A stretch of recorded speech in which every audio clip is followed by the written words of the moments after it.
Acidity, GERD, gastroesophageal reflux disorder की वजह से भी अस्थमा जो है वो बहुत ज़्यादा ट्रिगर हो जाता है। तो ये जो प्रॉब्लम है एसिड रिफ्लक्स की, कैसे आइडेंटिफाई करेंगे या क्या प्रॉब्लम्स हो सकती हैं उसमें जिसकी वजह से अस्थमा का अटैक आ सकता है एक सिर्फ एसिडिटी की वजह से। जनरली हम जब अपनी लाइंग डाउन पोजीशन में, सुपाइन पोजीशन में होते हैं, तो ये जो एसिड सिक्रीशन है वो ऊपर की तरफ हमारी चेस्ट की तरफ उठ के आता है। कई लोगों को ये नॉलेज में होता है कि उनको एसिडिटी प्रॉब्लम हो रही है, बट कई लोग बिल्कुल इनोसेंट होते हैं इस चीज़ के लिए, क्योंकि उन्हें पता नहीं चल पाता कि हमें एसिडिटी या गैसेस की प्रॉब्लम हो रही है। GERD is gastroesophageal reflux disorder, यानी जो आपकी गैसेस और एसिडिटी हैं वो ईसोफेगस यानी आपका जो ये फूड पाइप है उस तक भी उठ के आ सकती हैं, और वो जो है एक आपके लंग्स के बीच में एक कंस्ट्रिक्शन पैदा कर देती है। सबसे पहली चीज़ तो ये कि जो हमारी वेगस नर्व होती है वो इतनी स्टिम्युलेट हो जाती है इस एसिडिटी की वजह से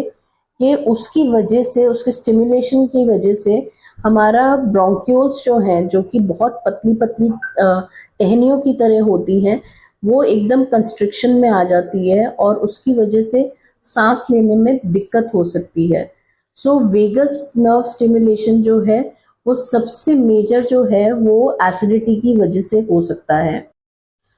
जिनको बहुत क्रॉनिक एसिडिटी की प्रॉब्लम रहती है उनमें इन्फ्लेमेशन के चांसेस बहुत हाई होते हैं। लंग्स जो है वो इन्फ्लेमेटरी कंडीशन में आ सकता है, कंजेशन हो सकता है। इसीलिए नॉक्टर्नल अस्थमा जो है वो मोस्टली देखा गया मिडनाइट में, जबकि जब हम बहुत गहरी नींद में होते हैं और हमारा अगेन वेगल नर्व स्टिमुलेशन होता है एसिडिटी की वजह से, तो उस पोजीशन में, लाइंग डाउन पोजीशन में जब एसिड उठ के आता है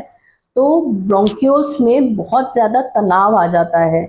उस तनाव के कारण वो जो फ्लेम जो हमारी ऑलरेडी ब्रोंक्यूल्स में इकट्ठा हुई होती है, जमा हुई होती है, वो चेस्ट में कंस्ट्रिक्शन पैदा करती है, कंजेशन पैदा करती है, जिसकी वजह से ब्रेथलेसनेस होना शुरू हो जाता है। और उस टाइम पे